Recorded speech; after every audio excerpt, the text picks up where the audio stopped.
भाजपा ने तीसरी सूची का काउंटडाउन शुरू कर दिया है। आगामी चुनावों के मद्देनजर राजस्थान में भाजपा ने तीसरी सूची का काउंटडाउन शुरू कर दिया है।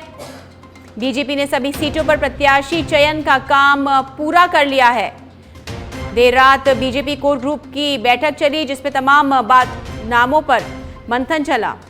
और इस पर अधिक जानकारी देने के लिए हमारे संवाददाता लाल सिंह फौजदार जुड़ चुके हैं फोन लाइन पर हमारे साथ में। तो आपको बता दें, 76 सीटों पर दूसरे चरण के मंथन का काम पूरा हो गया है और इन सीटों पर 2 से 3 दावेदारों का पैनल बनाया जाएगा।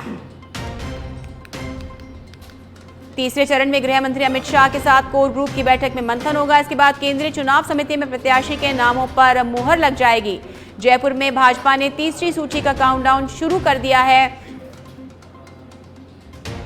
अब इस पर अधिक जानकारी देने के लिए हमारे संवाददाता लाल सिंह फौजदार जुड़ चुके हैं फोन लाइन पर हमारे साथ। लाल सिंह, क्या कुछ अपडेट तीसरी लिस्ट को लेकर?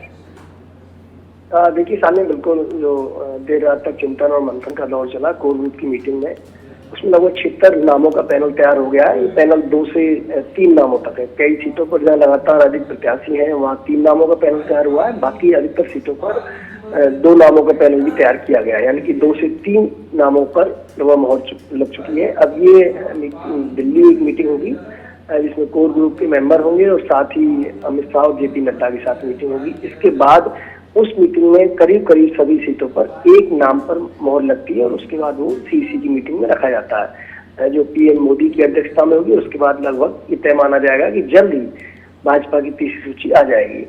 अब चूंकि समय नहीं है, 2 दिन बाद नामांकन का दौर शुरू हो जाएगा, तो पार्टी चाहती है कि प्रत्याशियों को मैदान में उतार दिया जाए। लेकिन सबसे बड़ी बात यह है कि क्या 76 सीटों पर घोषणा हो जाएगी या पहले पार्टी छोटी सूची निकालेगी, ये देखने वाली बात होगी। हालांकि कल जो कोर ग्रुप की मीटिंग हुई उसमें 76 सीटों को लेकर भी मंथन चिंतन हुआ है, क्योंकि एक्सरसाइज तो पार्टी लगातार करती आ रही थी। नाम पहले से थे, पहले का 4-5 नाम थे, लेकिन उनको छटनी करते हुए 2 और 3 पर पार्टी अब लाने में सफल हो गई है कोर ग्रुप।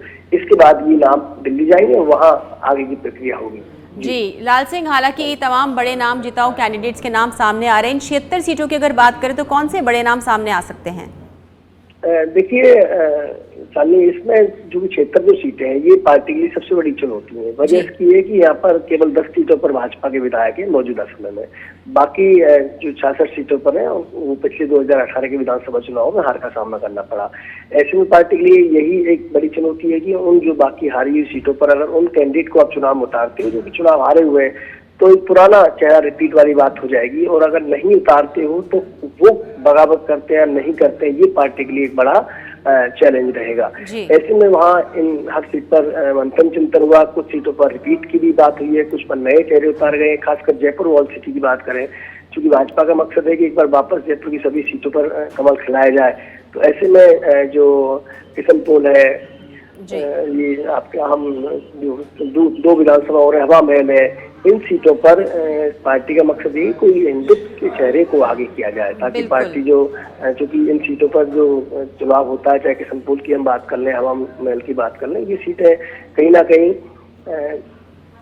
ध्रुवीकरण की तरफ बढ़ते हैं। यहाँ पर जो वोट कास्ट होता है, तो इसमें पार्टी चाहती है कि ऐसा चेहरा यहाँ उतारा जाए जो एक हिंदुत्व का चेहरा बन सके। तो ये इस पर लगातार मंथन चिंतन हुआ। तो माना जा रहा है कि एक चीज और सालनी की जल्द हो सकता है कि पार्टी में कुछ और नेताओं को भी ज्वाइन कराया जा सकता है। बिल्कुल लाल सिंह, देखने वाली बात ये होगी कि अब जो तीसरी सूची आ रही है इस पर गहन मंथन चल रहा है, तो कौन से नाम निकल कर आते हैं, पुराने चेहरे रिपीट होते हैं, नए चेहरों को मौका मिलता है। फिलहाल तमाम जानकारी के लिए बहुत बहुत धन्यवाद।